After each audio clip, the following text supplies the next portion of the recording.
A Grand Rapids man who puts on big-name tennis events for charity is now being accused in bankruptcy court of running a fraud. It's a new angle in a story that Target 8 has been chasing for years. Investigator Henry Erb has the latest. A bankruptcy trustee accuses Grand Rapids tennis pro Bill Przybysz of masterminding a thinly disguised fraud, a ponzi, using his Miracle Match Foundation and some for-profit companies to lure lenders and investors into giving him money. Mr. Przybysz? I am. Henry Erb from Look TV. Henry? Can we talk to you a minute? No, thanks.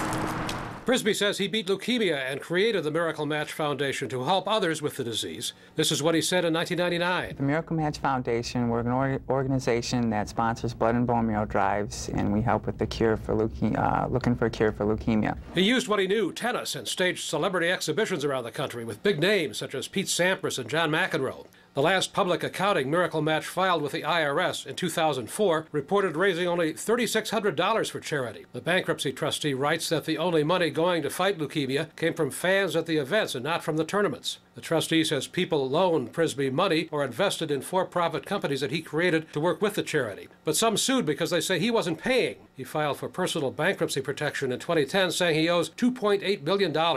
Fellow tennis player and transplant recipient Sandy Webster says she loaned Przybysz $100,000 for 30 days to help finance a 2007 event. She talked with us by phone from her home in Hawaii. There was always an excuse. It was an issue with the bank.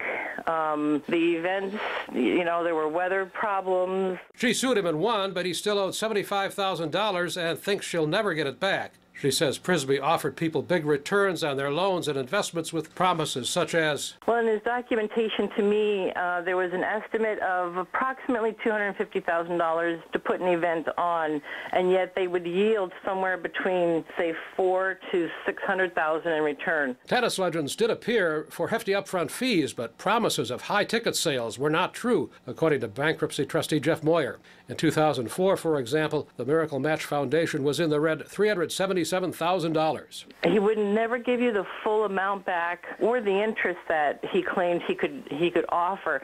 He would then give back small increments to everybody to keep them happy. Payments to some investors is why the bankruptcy trustee is calling the whole thing a Ponzi scheme. He says Przybysz used money from new investors to pay older ones and used some of the money for his personal use for years, for travel, medical bills, and other personal expenses. On the street, Przybysz did say one thing when we told him we wanted to talk about the trustee's allegations. It's all been dismissed. He may have been talking about the trustee's try to collect some of the money Przybysz did pay investors and put it in the bankruptcy pot for all of them to share. A judge put limits on it, but the bankruptcy case continues, and so does the Miracle Match Foundation, according to its website. It got its IRS charity label back after losing it for failing to report its finances for years. But so far, the website lists no money-raising events for this year. In Grand Rapids, I'm Target 8 investigator Henry Erb.